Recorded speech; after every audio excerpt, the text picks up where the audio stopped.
Assalamualaikum warahmatullahi wabarakatuh. Bismillahirrahmanirrahim. Saya Salsabila Fitriah Al-Zahra, NIM 21410100714, selaku moderator dan presentator kedua dalam presentasi kelompok 10 mata kuliah Ilmu Pendidikan. Sebelumnya kami mengucapkan terima kasih kepada dosen pengampu mata kuliah Ilmu Pendidikan, yaitu Bapak Dr. Gunawan SPDI MPDI, atas ilmunya selama ini.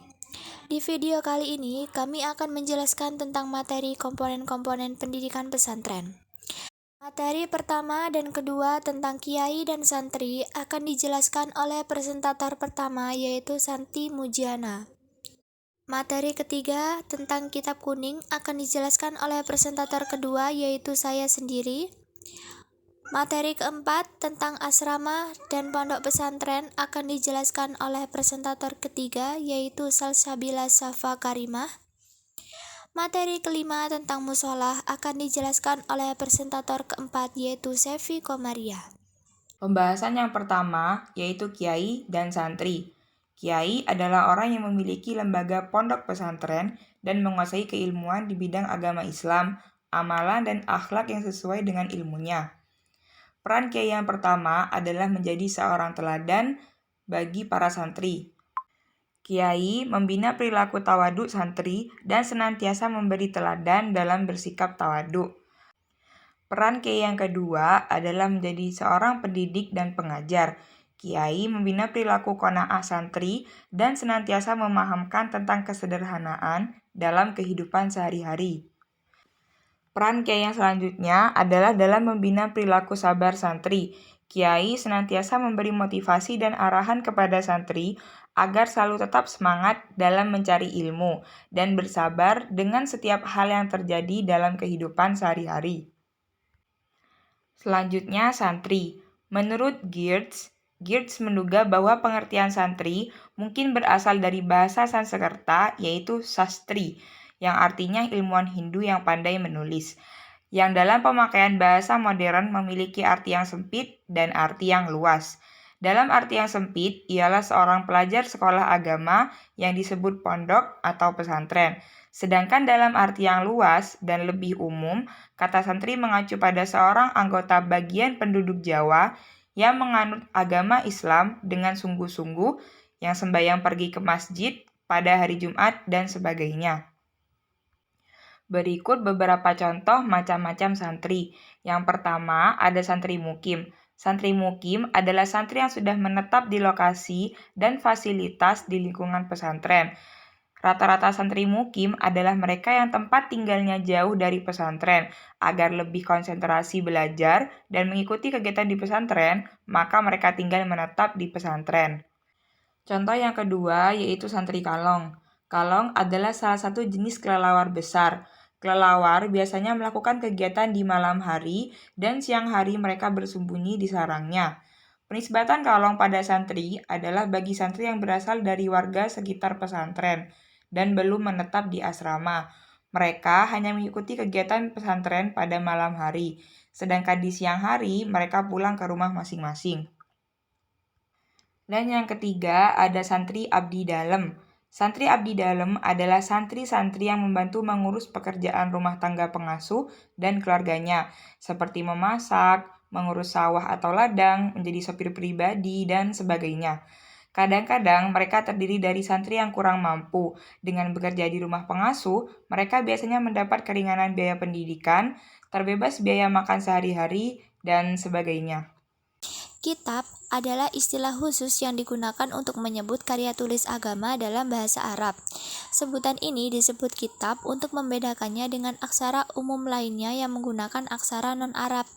Kitab yang digunakan sebagai sumber belajar di pondok pesantren dan lembaga pendidikan tradisional disebut kitab kuning. Dalam tradisi pesantren, kitab kuning merupakan tanda dan identitas yang tidak dapat dipisahkan. Sebagai lembaga kajian dan pengembangan ilmu keislaman, pesantren menjadikan kitab kuning sebagai identitas yang inheren dengan pesantren. Bahkan, Martin van Bruynesen menyatakan bahwa kehadiran pesantren hendaknya dapat mentransmisikan Islam tradisional sebagaimana terdapat dalam kitab-kitab kuning tersebut. Disebut kitab kuning karena biasanya dicetak pada kertas kuning, berkualitas rendah dan kadang-kadang lembarannya lepas tidak terjilid, sehingga mudah diambil bagian-bagian yang dibutuhkan tanpa harus membawa seluruh kitab. Kitab ini sulit dibaca karena huruf-hurufnya tidak berharokat, belum lagi bagi yang tidak mengerti tata bahasa Arab seperti nahwu dan syorof. Kemudian ciri-ciri kitab kuning. Yang pertama, bertuliskan Arab. Yang kedua, umumnya ditulis tanpa baris bahkan tanpa tanda baca dan koma. Yang ketiga, berisikan ilmu keislaman. Yang keempat, metode penulisannya dinilai kuno. Yang kelima, dicetak di atas kertas yang berwarna kuning. Yang keenam, lazimnya dipelajari di pondok pesantren. Kemudian ragam kitab kuning. Dilihat dari artinya, kitab kuning dibagi menjadi dua macam, yaitu yang pertama, kitab kuning yang berbentuk penawaran dan penyajian ilmu secara polos seperti syarah, tafsir, hadis, dan lain-lain. Nomor 2, yaitu kitab kuning yang menyajikan materi berbentuk kaidah-kaidah seperti usul fikih dan mustalahul hadis.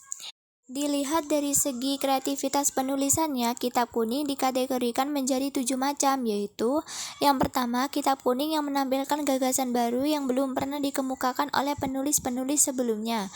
Yang kedua, kitab kuning yang muncul sebagai penyempurna terhadap karya yang telah ada. Yang ketiga, kitab kuning yang berisi komentar atau syarah terhadap kitab yang telah ada.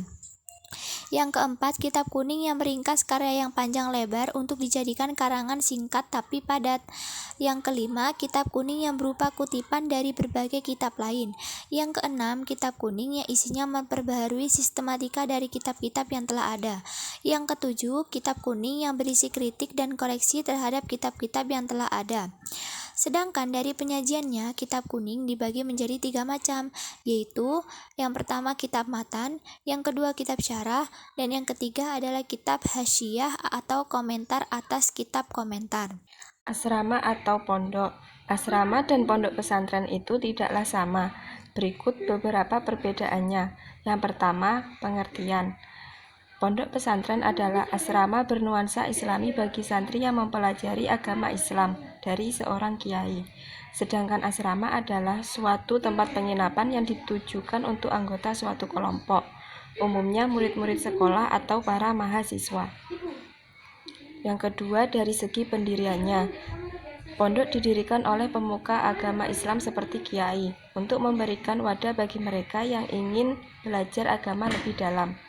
Sekolah berasrama atau kampus berasrama didirikan oleh organisasi, komunitas, ataupun perseorangan. Pendirinya berupa lembaga, baik yayasan pemerintah maupun milik swasta. Yang ketiga, dari segi kurikulum yang diberikan kepada siswanya. Sekolah atau kampus asrama menggunakan kurikulum nasional terpadu dan sudah mendesainnya dengan sistem internasional yang memadukan pendidikan formal dan non-formal. Sedangkan pada pondok pesantren, kurikulumnya lebih menitik beratkan pada agama Islam yang berdasarkan pada kitab suci umat Islam. Yang keempat, tujuan. Pondok pesantren adalah asrama yang diperuntukkan untuk murid atau mahasiswa yang beragama Islam saja. Sedangkan sekolah atau kampus asrama diperuntukkan untuk murid atau mahasiswa yang beragama apa saja. Karena asrama ada bermacam-macam. Ada sekolah asrama Kristen, ada sekolah asrama Hindu, bahkan ada sekolah berasrama untuk semua agama. Jadi, asrama bukan pondok pesantren, tetapi pondok pesantren sudah pasti asrama. Untuk yang selanjutnya, nomor 5 yaitu musola atau masjid. Secara bahasa, masjid diambil dari kata sajadah yang artinya bersujud, yang berarti masjid adalah tempat bersujud. Dalam makna luasnya, masjid diartikan sebagai tempat berkumpulnya kaum muslimin untuk melaksanakan sholat. Sedangkan musola ialah rumah milik pribadi sehingga tidak semua kaum muslimin bisa sholat berjamaah di sana. Di musola tidak berlaku hukum masjid, jadi tidak disyariatkan untuk sholat tahiyatul masjid. Adapun tujuan didirikannya musola ialah sebagai tempat yang tidak dikhususkan untuk sholat saja, seperti halnya musola di rumah-rumah yang terkadang digunakan untuk sholat keluarga, teman, dan terkadang untuk belajar, menyambut tamu, atau untuk aktivitas lainnya.